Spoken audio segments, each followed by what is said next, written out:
Bismillahirrahmanirrahim. Assalamualaikum warahmatullahi wabarakatuh. Waalaikumsalam warahmatullahi wabarakatuh. Ketemu lagi dengan kami bocah biasa-biasa. Alhamdulillahirrabbilalamin. Wassalatu wassalamu ala asrofil anbiya'i wal mursalin sayyidina wa maulana Muhammadin wa ala alihi wa sahbihi ajma'in. Sholawat serta salam kita panjatkan, puja dan puji syukur kehadirat Allah Subhanahu wa Ta'ala, dan sholawat serta salam kita panjatkan, puja dan puji syukur kehadiran arwahul muqaddasah Rasulullah Sallallahu Alaihi Wasallam, dan tak lupa salam takdim, salam hikmat setinggi-tingginya, sehalus-halusnya kehadiran ayahanda guru mursyid dan abangda guru yang senantiasa membimbing kolbu kita, di depan kolbu kita. Baik, ketemu lagi ya kita di channel bocah biasa-biasa, dan kebetulan ada salah satu tokoh penting dari Tambun Bekasi datang langsung ke Lamongan, jauh-jauh merapat ke Lamongan untuk mengkaji diri sendiri. Dan ada juga seorang tokoh sufi dari Blitar yang kemarin di video kemarin mungkin sudah tahu orang-orang yang menonton video bocah biasa ini. Mungkin boleh perkenalan Pak namanya? Ya, terima kasih Pak Karim. Ya. Untuk mengenalkan diri, nama saya Pak Erwin, jamaah dari Tambun. Nah, untuk kemarin itu untuk apa gitu ya? Saya untuk Solo, berniat untuk Solo. Oh, alhamdulillah. Yang intinya kan kita untuk apa ya?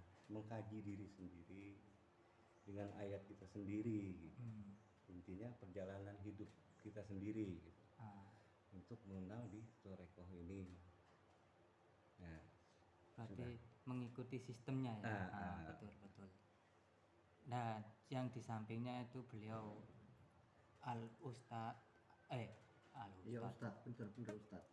Ustadz Rosikin dari Blitar. Mungkin sudah kenal ya, karena sudah kenal nggak usah panjang-panjang lah, kita perkenalan wae. Di sini mungkin ya bincang-bincang santai ya, sambil kita membahas temanya itu tentang perbedaan ulama su sama ulama billah. Mungkin barangkali ada itu Pak Rojikin. Pak Erwin dulu bisa. Oh, iya. Perbedaan ya. Monggo. Versinya. Versi bebas. Ya, bismillahirrahmanirrahim. Karena Pak Karim mengumpan nih, sambil mengumpan kita, ya sama-sama saling belajar juga. Ya salah mohon dimaafin, ya benar, ya alhamdulillah gitu Pak. Yang untuk perbedaan dari ulama su dan ulama billah, kalau menurut saya sendiri ini, yang saya dapat, kalau ulama su yaitu ulama dunia, ulama yang mengajarkan tanpa wasilah.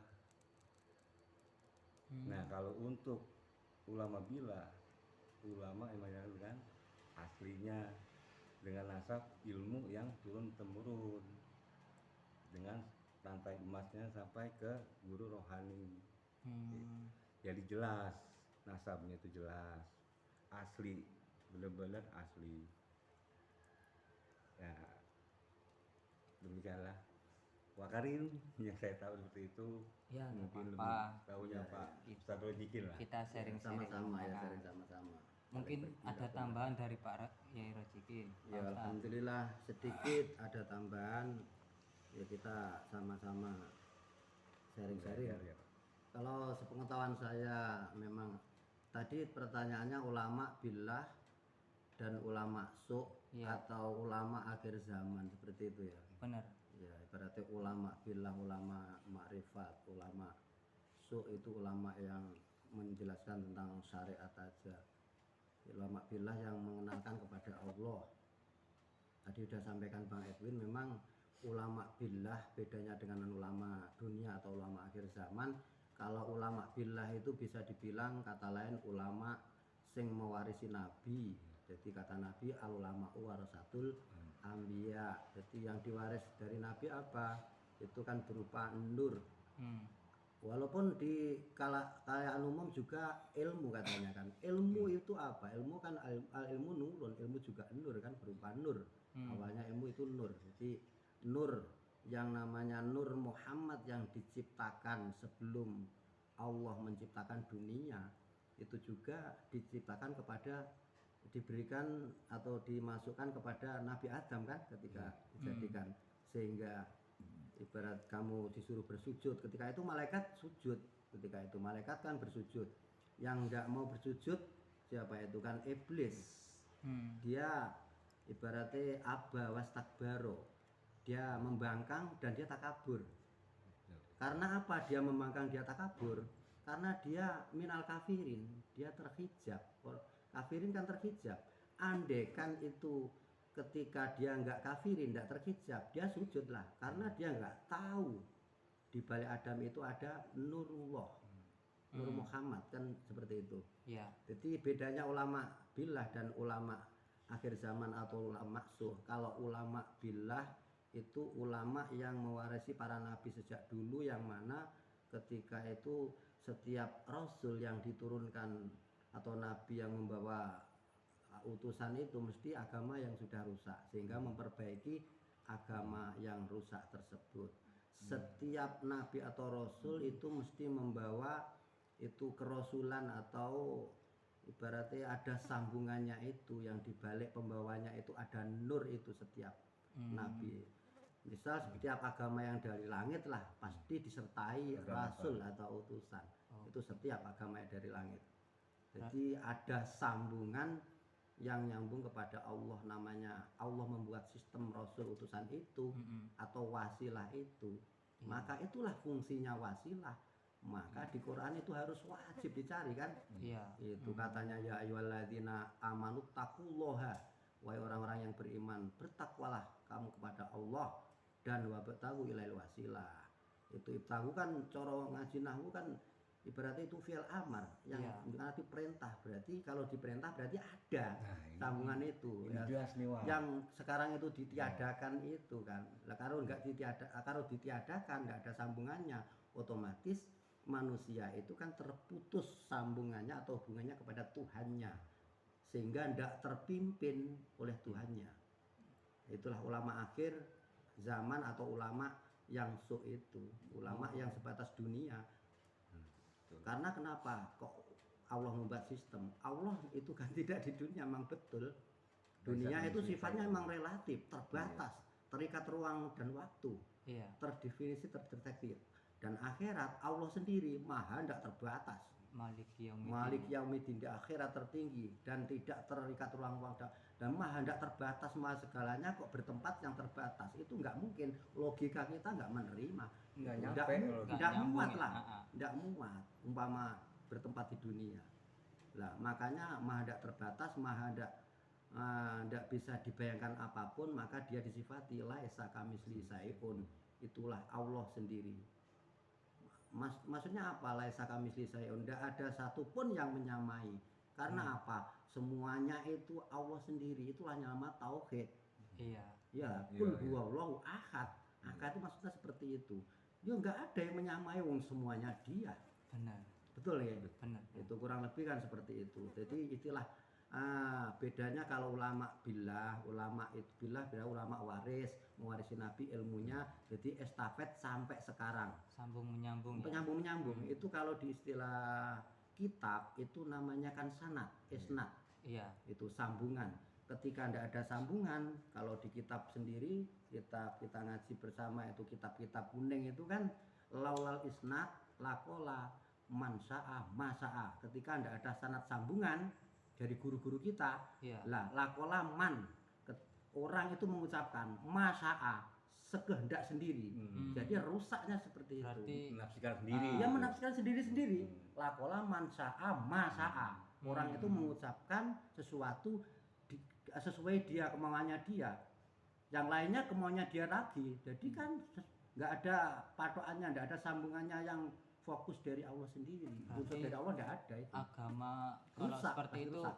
agama kepercayaan dong. Ya kepercayaan, tapi lain orang kan kalau nggak ada sambungannya cuma kepercayaan kan lain lupuk lain ladang berarti lain orang lain pendapat. Lain kepala. Jadi kan ya. rusak, iya rusak. Secara Mempunyai prediksi sendiri-sendiri itu. Jadi kayak nggak ada ujungnya gitu Ya Pak. nggak ada ujungnya. Iya. Nggak ada ujungnya, itulah Padahal bedanya. agama sendiri kan tersistem dengan sendirinya toh, memiliki Betul. harus ada channel waris, wasilah ya. Makanya dikatakan Rasulullah itu bukan manusia, itu betul kan? Nah, itu sambungan dibalik pembawanya yang ketika itu Muhammad bin Abdillah.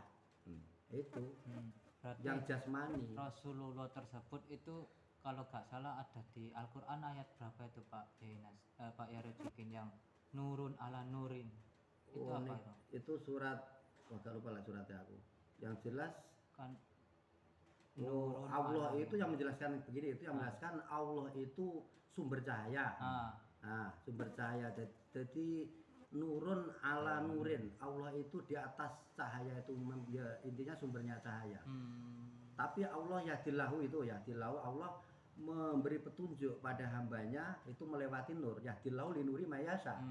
Allah menunjukkan, memberi petunjuk, menghendaki hambanya yang ditunjuki itu melewati nur. Itu yahdillahu linurihi mayasa, yang dikehendaki, yang akan diberi. Itu maksudnya seperti itu. Tapi intinya tadi kan bedanya ulama billah dan ulama ulama ulama akhir zaman, ulama yang tidak mengenalkan sambungan untuk menyambung hamba kepada Allah. Jadi menghilangkan sambungan. Ketika manusia itu tidak ada sambungan, ya jelas manusia itu tidak bisa langsung berhubungan dengan Allah. Berarti sambungannya putus, hanya sekedar ngucap ya. Udah ngucap. Iman tidak sampai kerongkongan. Betul, Oh, betul. Mungkin ya alhamdulillah sangat-sangat logis dan ilmiah ya. Dan mungkin ya buat teman-teman yang menonton, ini hanya sekedar edukasi semata untuk kalian yang menonton, supaya agar kita itu beragama harus melalui sistem dari yang Tuhan ditentukan sendiri. Allah, ya, betul. Bukan dari hanya sekedar Nggak asal-asalan. ucapan dari seseorang terus menjadi kepercayaan masing-masing. Nah, itu bukan agama itu, melainkan ya dogma yang dari ulama-ulama, terus akhirnya terbesit dari mindset kita. Jadi ya yang menonton mungkin harus open minded, buka itu apa bahasa Indonesianya open minded itu, buka lembaran lah istilahnya, buka pikiran, istilahnya seperti itu. Open minded sama aja, karena mungkin ya sudah sangat-sangat logis ya. Mungkin cukup sekian dulu ya, nanti kita lanjutkan di episode selanjutnya. Siap. Boleh.